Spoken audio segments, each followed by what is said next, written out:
Es un placer estar con ustedes y voy a pedirles un favor al comenzar aquí, que prendan sus cámaras por lo menos un ratito para que pueda ver sus caras y ver quiénes están junto con sus nombres. Estoy mirando también los lugares que pusieron y mirando mi mapa aquí al lado que abrí para mirar la zona. Creo que encontré algunos de los lugares. Estoy mirando a Ensenada y Mexicali, Tijuana, ¿qué más? San Felipe. ¿Dónde está San Felipe en esto? ¿Es más al sur o dónde? Está por Mexicali, hermano, al sur de Mexicali. De hecho, es parte del municipio de Mexicali. Ok. A ver, ¿qué más tenemos aquí? Ensenada, ya vi. Tijuana. Ok, vi Tijuana. Zacatecas, ¿dónde está, Samuel? Está pegado al centro de la República, hermano, abajo de Nuevo León, ahí por San Luis Potosí. Ok. Más al este, pues. Ok. ¿Qué más tenemos aquí? Tijuana. Bueno, dice Colombia. ¿Colombia el país o es otra cosa? Es un país, hermano. Ok, ¿dónde en Colombia, pues? En el Meta, a Casillas. Ok, muy bien, excelente. Tenemos varios alumnos de Colombia en la escuela nuestra, así que bienvenidos a todos. Monterrey también, más al centro del país, excelente. Mis padres tuvieron su luna de miel en Monterrey, así que buen recuerdo para ellos, qué bueno. Bueno, gracias a ustedes por esta invitación y si pueden dejar las cámaras prendidas, me gusta porque puedo ver sus caras y puedo ver cómo reaccionan y así aprovechamos más. Bueno, quiero compartir con ustedes esta noche acerca de la historia de Gedeón en el Antiguo Testamento. Entonces, si tienen sus Biblias, pueden abrirlas o como dicen hoy en día, pueden prender sus Biblias. Entonces, ya pueden aprovechar en Jueces capítulo 6. Jueces capítulo 6. Y mientras ustedes van para allá, voy a compartir parte de mi pantalla aquí. Déjenme organizarme porque no sé de ustedes, pero una clase puede ser algo aburrido si no hay una parte visual y si no hay algo de variedad en la presentación. Y no quiero aburrirles esta noche. No es la meta, no me invitaron para aburrirles. Así que vamos a tocar esta historia. Y yo creo que es una historia muy importante para nosotros y muy relevante. ¿Cuántos de ustedes, si pueden poner un dedo para arriba o levantar la mano, cuántos de ustedes ya saben algo de la historia de Gedeón? A ver si lo han visto. Ok, algunos. Ok, algunas manos veo, más o menos. Ok, bien. Entonces, para algunos será algo conocido y eso les ayuda. Y para otros será algo nuevo, algo diferente. Ok, entonces estamos en capítulo 6 de Jueces. Y quiero mostrarles un poco del contexto, como me gusta hacer con mis clases. Esta es una línea de tiempo primero, y si miramos el contexto de tiempo, estamos en el tiempo de Jueces, que fue el tiempo después de Josué, después de la conquista de Canaán, cuando pelearon muchas batallas los israelitas y ganaron ahí. Y el tiempo de Jueces duró como 200 años o un poco más, según cómo lo cuentan.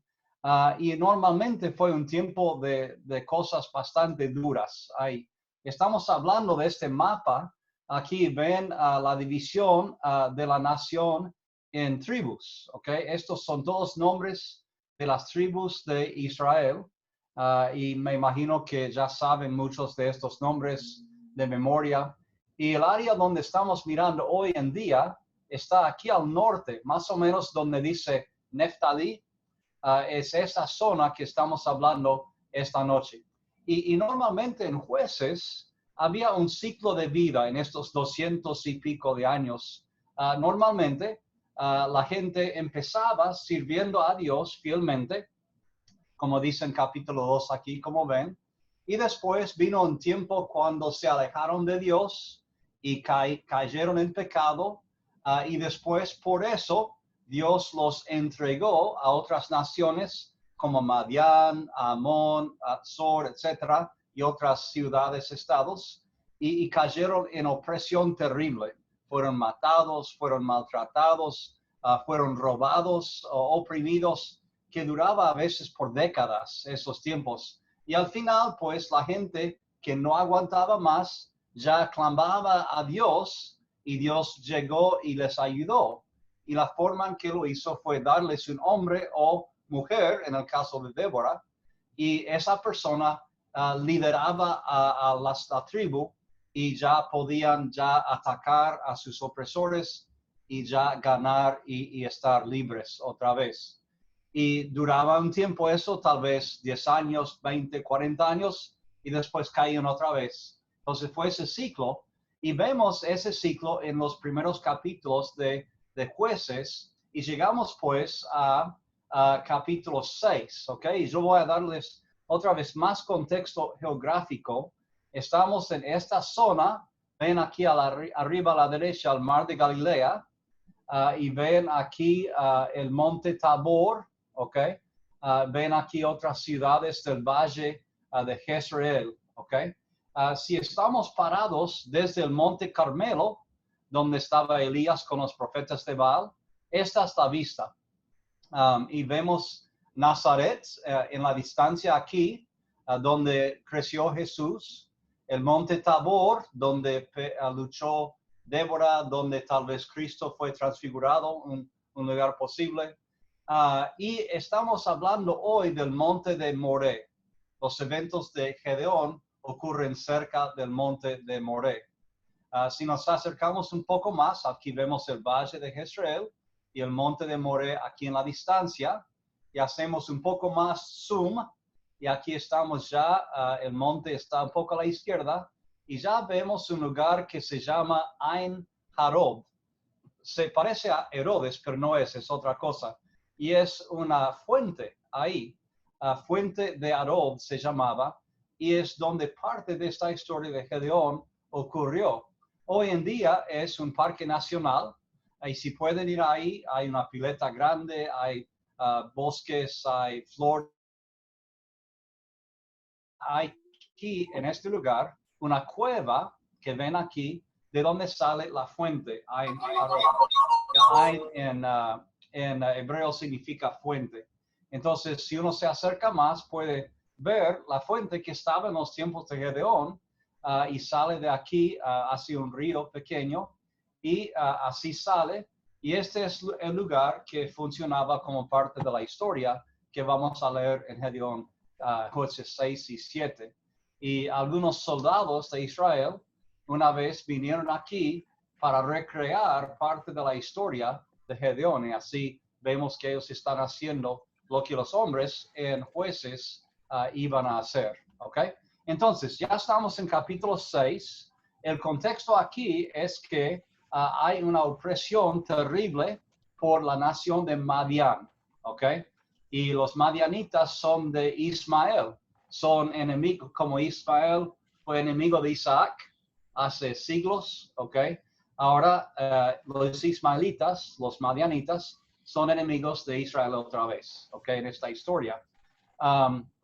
Y vemos aquí que estamos en capítulo 6, cuando comienza la parte de Gedeón, la gente escondida por temor a los madianitas, y vemos a Gedeón ya trillando trigo en un lugar, de hecho un lagar, que no es el lugar para trillar. Y quiero pedir la ayuda, si puedo, de algunos para leer.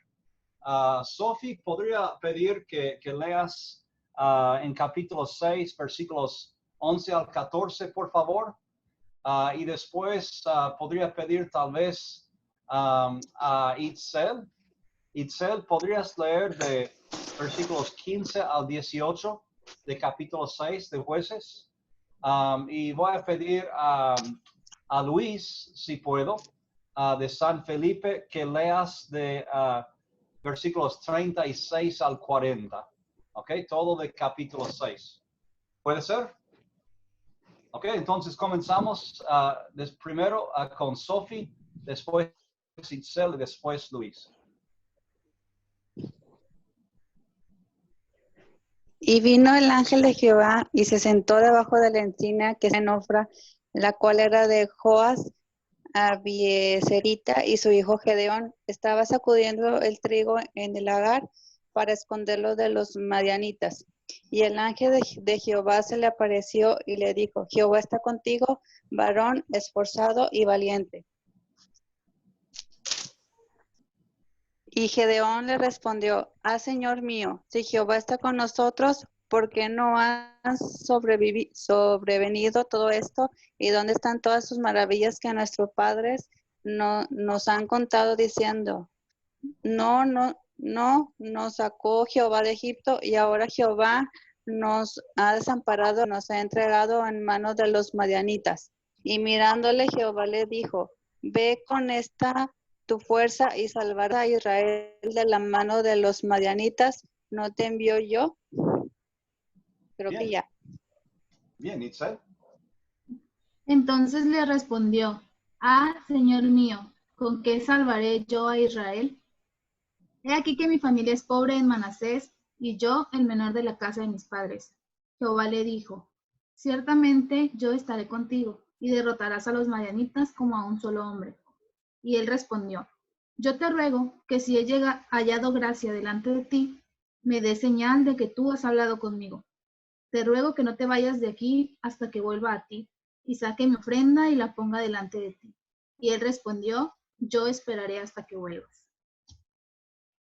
Muy bien, ok. Ahora, desde ese punto, o sea, la primera del primer encuentro, pues Gedeón va y prepara una comida, ¿sí? Y el Señor le espera, que es parte de la prueba que pide, que realmente es Dios, ¿ok? Entonces, algunas cosas ocurren con la familia. Gedeón empieza a derrumbar o a quitar los ídolos que tiene la familia. Y hacia el final del capítulo, pues, Gedeón, que ya ha recibido algunos ataques personales ya por lo que ha hecho con los dioses falsos, pues está teniendo dudas. Entonces, al final del capítulo 1, empezando en 36, él pide 2 pruebas más a Dios para asegurarse que realmente es Dios que está haciendo esto. ¿Ok? Entonces, vamos a leer de 36 a 40, Luis. Y Gedeón dijo a Dios, si has de salvar a Israel por mi mano, como has dicho, he aquí, yo pondré un vellón de lana en la era, y si el rocío estuviere en el vellón solamente, quedando seca toda la tierra, entonces entenderé que salvarás a Israel por mi mano, como lo has dicho. Y aconteció así, pues cuando se levantó de mañana, exprimió el vellón y sacó de él el rocío, un tazón lleno de agua. Mas Gedeón dijo a Dios, no se encienda tu ira contra mí, si aún hablaré esta vez. Solamente probaré ahora otra vez con el vellón. Te ruego que solamente el vellón quede seco y el rocío sobre la tierra. Y aquella noche lo hizo Dios así. Solo el vellón quedó seco y en toda la tierra hubo rocío. Ok, gracias, excelente, gracias a ustedes. Ok, entonces, al final del capítulo 6 ya, Gedeón está convencido y cree que Dios quiere que vaya para salvar a Israel, aunque será difícil todavía. Entonces, pasamos al capítulo 7 y vemos otra parte de la historia donde preparan el ejército para ir a la guerra, ¿sí? Y vamos a leer 1 al 22, ¿ok? Entonces voy a seguir pidiendo ayuda aquí. Voy a pedir a Nicole de Colombia, si puedes leer de capítulo 7, 1 al 5, por favor. Bogar, voy a pedir que leas de capítulo 7, versículos 6 al 10. Después, Karina de Tijuana, versículos 11 al 15, por favor. Y después, Cristian de Tijuana, versículos 16 al 22. ¿Ok? Y vamos a leerlo corrido y seguir con la historia. ¿Ok? Adelante. Levantándose pues de mañana Jeroboam, el cual es Gedeón, y todo el pueblo que estaba con él, acamparon junto a la fuente de Jarot, y tenía el campamento de los madianitas al norte, más allá del collado de More, en el valle. Y Jehová dijo a Gedeón, el pueblo que está contigo es mucho para que yo entregue a los madianitas en su mano. No sea que se alabe Israel contra mí, diciendo, mi mano me ha salvado. Ahora pues haz pregonar en oídos del pueblo, diciendo, quien tema y se estremezca, madruga y devuélvase desde el monte de Galaad. Y se devolvieron de los del pueblo 22,000 y quedaron. Y Jehová dijo a Gedeón, te los probaré.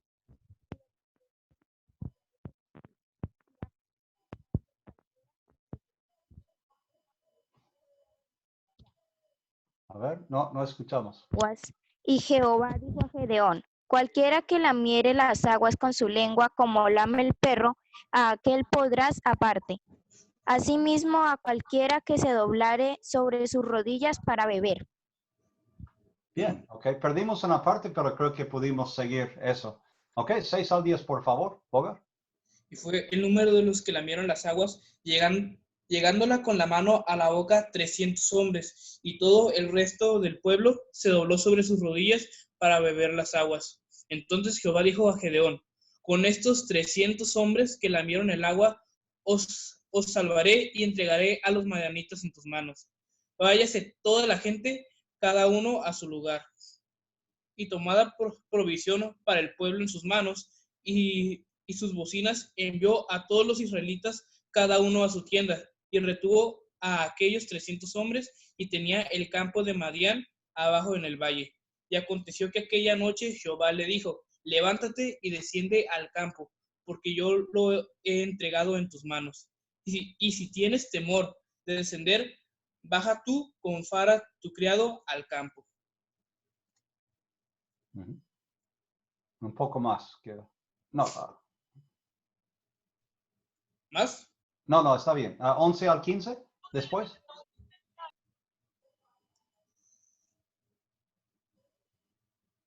¿Quién tenía 11 al 15? Hay dos Karinas, por eso. Ok. Karina de Tijuana es lo que decía. Ajá. Perdón, dos de Tijuana. Ok. Perdón, entonces Karina García, adelante. Ok. Y oírlas las que hablaban, y entonces tus manos se esforzarán y descenderán al campamento. Y él descendió con fura, su criado, hasta los puestos avanzados de la gente armada que estaban en el campamento. Y los madianitas, los amalecitas y los hijos del oriente estaban tendidos, en el valle como langostas en multitud. Y sus camellos eran innumerables, como la arena que estaba en la ribera del mar en multitud. Cuando llegó Gedeón, he aquí un hombre estaba contando a sus compañeros un sueño, diciendo, he aquí yo soñé un sueño, veía un pan de cebada que robaban hasta el campamento de Madián. Y llegó a la tienda y lo golpeó de tal manera que cayó y lo trastornó de arriba abajo, y la tienda cayó. Y su compañero respondió y dijo, esto no es otra cosa sino la espada de Gedeón, hijo de Joás, varón de Israel. Dios ha entregado en sus manos de los madianitas con todo el campamento. Cuando Gedeón oyó el relato del sueño y su interpretación, adoró. Y vuelto al campamento de Israel, dijo, levantaos, porque Jehová ha entregado el campamento de Madián en vuestras manos. Excelente. Y repartiendo los 300 hombres en 3 escuadrones, dio a todos ellos trompetas en sus manos y cántaros vacíos con teas ardiendo dentro de los cántaros. Y les dijo, miradme a mí y haced como hago yo. He aquí que cuando yo llegue al extremo del campamento, haréis vosotros como hago yo. Yo tocaré la trompeta y todos los que estarán conmigo, y vosotros tocaréis entonces las trompetas alrededor de todo el campamento, y diréis, por Jehová y por Gedeón. Llegaron pues Gedeón y los 100 hombres que llevaba consigo al extremo del campamento, al principio de la guardia de la medianoche, cuando acababan de renovar los centinelas, y tocaron las trompetas y quebraron los cántaros que llevaban en sus manos. Y los 3 escuadrones tocaron las trompetas, y quebrando los cántaros tomaron en la mano izquierda las teas y en la derecha las trompetas con que tocaban, y gritaron por la espada de Jehová y de Gedeón. Y se estuvieron firmes cada uno en su puesto en derredor del campamento. Entonces todo el ejército echó a correr dando gritos y huyendo. Y los 300 tocaban las trompetas, y Jehová puso la espada de cada uno contra su compañero en todo el campamento. y el ejército huyó hasta Bet-sida en dirección de Serera y hasta la frontera de Abel Meola en Tabat. Ok, muy bien. Gracias a ustedes por leer. Me gustan como leen. Excelente.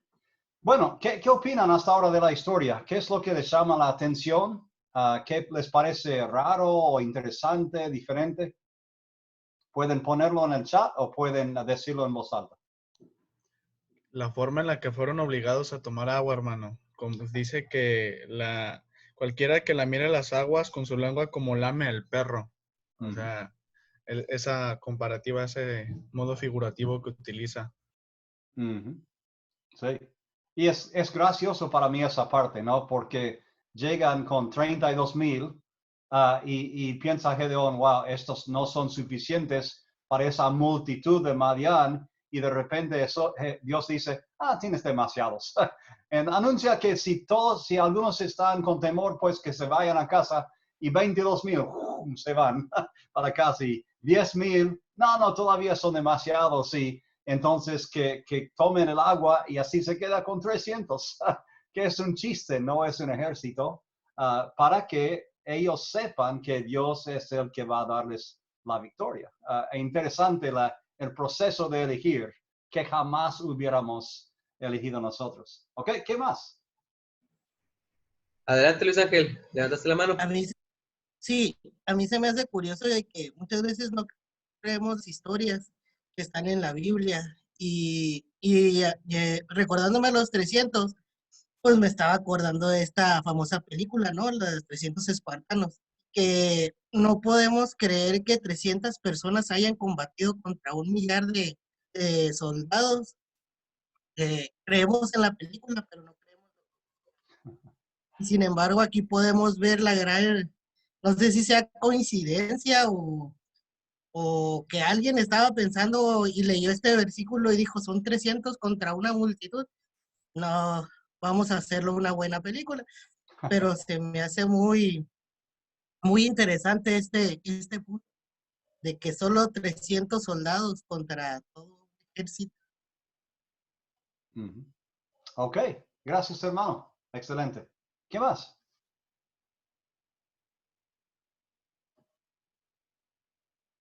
Hermano, algo interesante que se puede notar en la historia es que en realidad no necesitaron para ganar pelear, no necesitaron ellos atacar de una manera física, utilizar sus espadas, fue de otra forma completamente distinta, probablemente de la que un ejército pudiera imaginarse que se gana una guerra.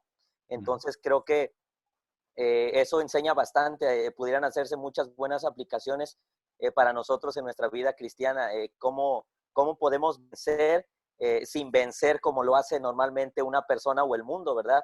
Entonces creo que esa parte es muy interesante y muy espiritual. Excelente. ¿Se imaginan estos volviendo a casa esta noche tal vez o más tarde y las familias dicen, ¿y qué pasó en la guerra? ¿Ganaron? Sí, ganamos. Wow, ¿cómo les ganaron? Bueno, sonamos las trompetas y quebramos los jarros y nos quedamos ahí parados y ellos se mataron. No, en serio, ¿cómo ganaron? Porque parece tan raro eso, ¿sí? Entonces, sí, otra vez se ve que Dios está haciendo la pelea, la batalla. ¿Ok? ¿Qué más? Hermano, la fidelidad de los 300 hombres, porque, o sea, combatir contra un ejército tan grande, ellos solos, la fe tan inmensa que tienen nos da un gran ejemplo. Exacto. Muy bien, Nicole, gracias. Aquí vemos de Damaris en el chat, la incredulidad de Gedeón hacia Dios se va transformando.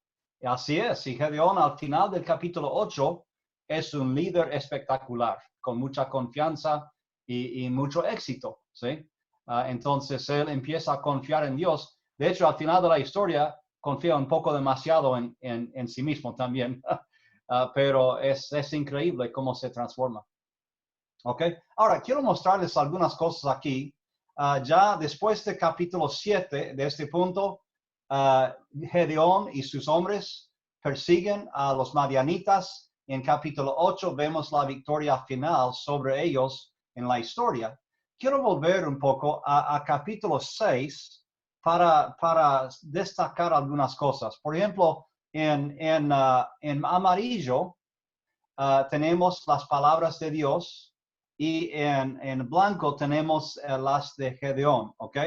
Entonces, aquí es el proceso. Dios dice, tienes que ir a salvar a Israel.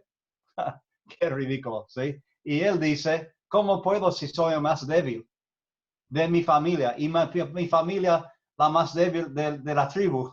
O sea que soy el hombre más débil en esta zona. ¿Y cómo voy a hacer eso yo? ¿Ok? Y miren 16. Pero estaré contigo, dice Dios. Entonces Gedeón, dudando, dice, ok, dame una señal que realmente eres tú. Y honestamente, criticamos a Gedeón por esa respuesta. Gedeón, ¿por qué no tuviste fe? Pero ¿quién de nosotros realmente al principio tal vez creeríamos eso? Creo que yo dudaría que hiciera más pruebas, ¿no? Porque no quiero salir a batallar contra un ejército si no estoy seguro que Dios está conmigo, ¿sí? Tal vez fue un sueño, tal vez fue alucinación. Entonces quiero pruebas. Después dice Dios, bueno, Dios se queda y manda fuego para consumir la comida que Gedeón le hace, que es una señal bastante fuerte, ¿ok? Después, Gedeón pide 2 señales para confirmar un poquito más. Y otra vez criticamos a Gedeón, pero ya tuviste una prueba, ¿por qué dudas todavía? Pero somos iguales también, ¿no? O sea que nosotros vemos obras de Dios y después Dios dice, ok, ahora y sí, y decimos, un poco más prueba, por favor, Dios, más señales, ¿ok? Entonces Dios manda más señales que da el vellón de ambos tipos, mojado y seco, ¿ok? Y después, como elige al ejército, es otra cosa graciosa y fascinante de Dios, ¿ok? Pero Gedeón va y oye que los madianitas, con este sueño de la piedra que golpea la tienda, para mí lo que me sorprende es cómo ellos concluyen de inmediato que, eso debe ser, la piedra debe ser Gedeón y su ejército. Wow, estamos en problemas. ¿Cómo es que concluyeron eso sin que Dios les esté convenciendo? ¿Ok? Entonces uno piensa cuál fue el propósito de las pruebas para Dios y Gedeón. Para Dios era ver si Gedeón iba a obedecer y para Gedeón era ver si realmente fue Dios y si puede confiar en Dios, porque no quiere salir de la casa si no puede confiar en Dios. ¿Ok? Hasta ahí tiene sentido. ¿Están conmigo todavía? ¿Ok? Ahora, después la pregunta viene, ¿cómo respondemos al temor? ¿Ok? ¿Qué piensan ustedes? O en el chat o en voz alta, ¿cómo respondemos al temor? Frente a cualquier cosa.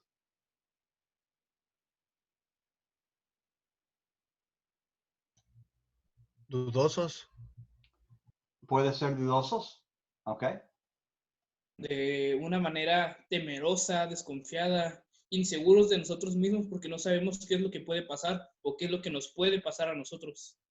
Exacto, o sea, enfocándonos en nosotros, es cierto, muy bien. Damaris dice, nos bloquea, o sea, nos bloquea de hacer cosas, bien. ¿Alguien más iba a decir algo? ¿Quién? ¿Sammy fue solamente un dedo para arriba o había otra cosa para decir? Ok, con más temor, a veces dice Alex y Melanie. ¿Qué más?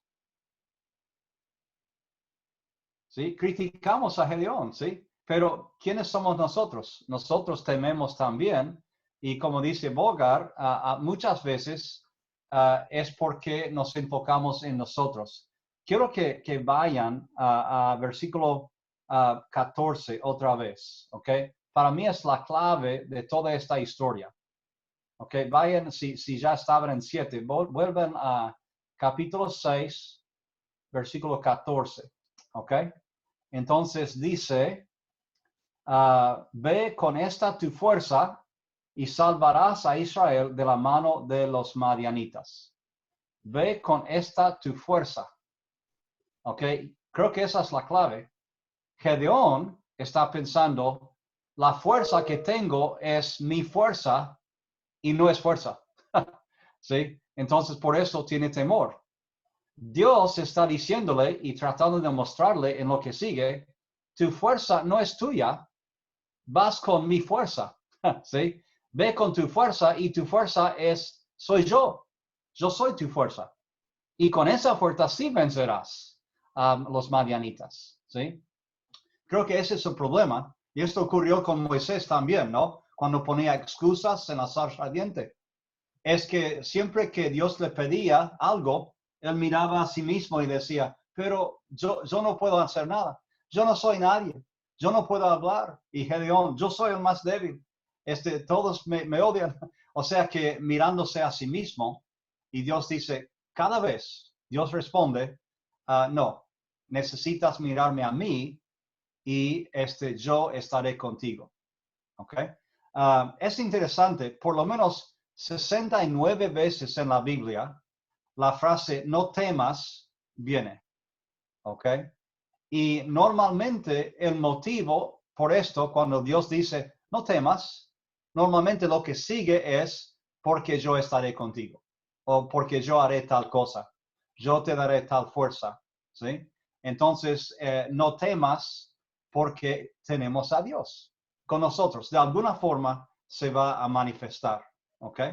Entonces, podemos pensar en lo que tememos, ¿sí? Y no voy a necesariamente pedir que me digan en voz alta o el chat lo que temen, porque a veces estamos avergonzados un poco de lo que tememos, ¿no? Pero piensen por lo menos ahora, ¿qué es lo que más temen, ¿no? Y yo les digo que en estos tiempos, yo creo que todos tememos un poco el futuro, tememos qué va a pasar con el trabajo que tenemos o tal vez no, si vamos a enfermarnos o no, si nuestra familia o amigos se van a enfermar, si alguien va a morir por eso, ¿cuándo va a volver la vida a algo normal? ¿Cuáles son los efectos? O sea que nadie está exento del temor. Desde el más chiquito hasta la persona de 85 años, todos temen algo, ¿sí? Y temen cosas diferentes, pero temen. Y Dios les dice a todos, no teman. ¿Por qué? No es porque las cosas no son graves, porque son graves a veces, ¿sí? Pero no debemos temer y vivir en temor porque Dios está con nosotros, ¿sí? Y eso realmente es algo muy importante, ¿ok? Y yo quisiera preguntarles, ya que están pensando en algo que temen, ¿ok? ¿Cómo nos ayuda cuando tememos? ¿Cómo nos ayuda a mirar a Dios? ¿Ok? Y si Dios estuviera a tu lado ahora mismo y le dijeran, Dios, yo temo esto, honestamente estoy aterrorizado tal vez con esto.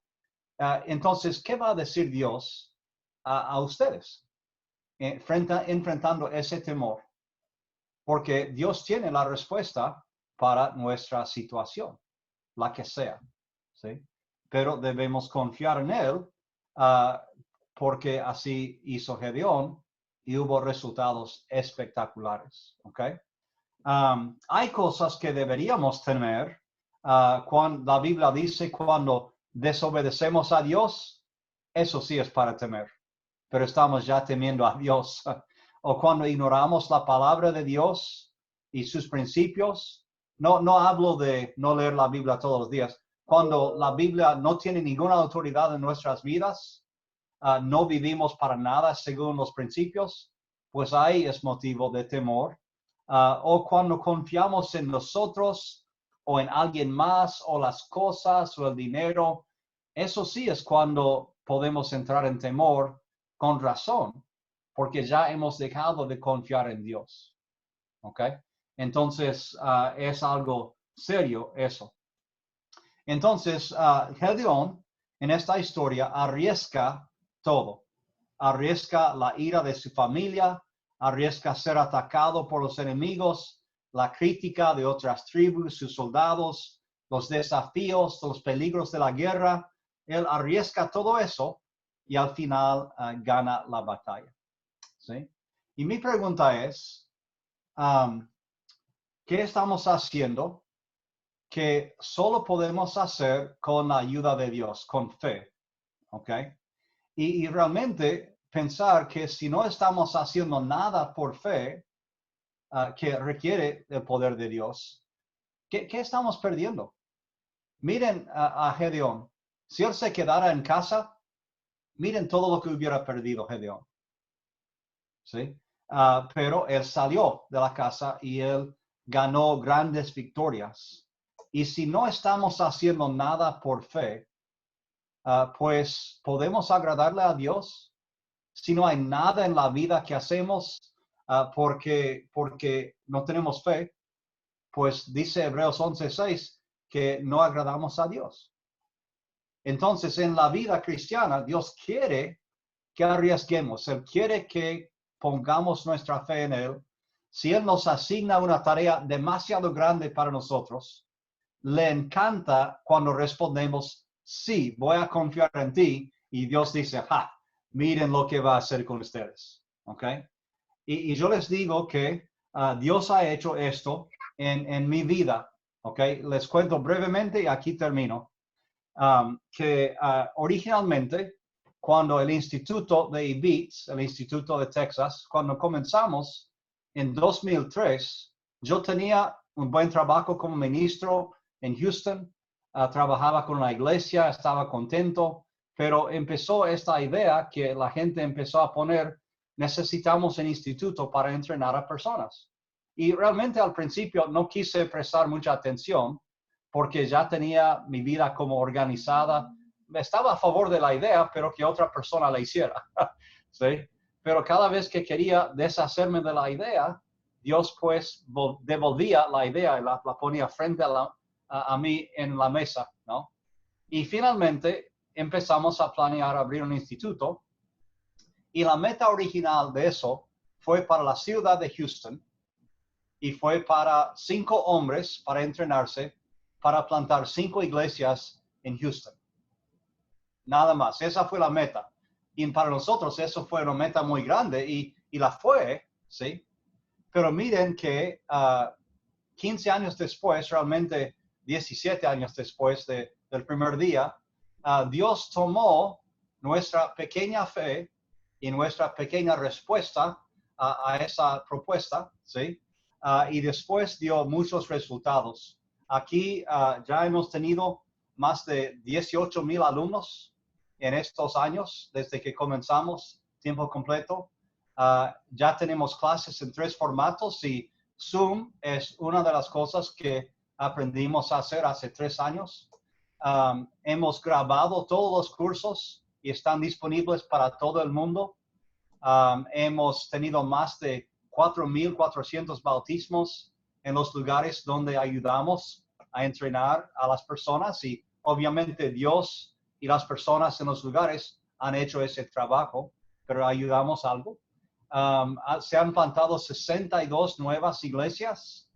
Ha habido muchos graduados. Actualmente, solamente los alumnos actuales y los graduados, sin contar los alumnos tiempo parcial, solamente ellos trabajan en 18 países, 76 ciudades y 112 iglesias en esos lugares.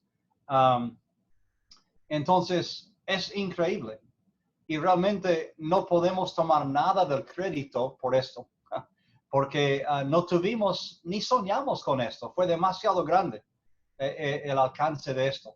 Y Dios dice, ok, yo sé que ustedes no comprenden mi poder, pero tomen un paso de fe y de a poco voy a mostrarles lo que yo quiero hacer.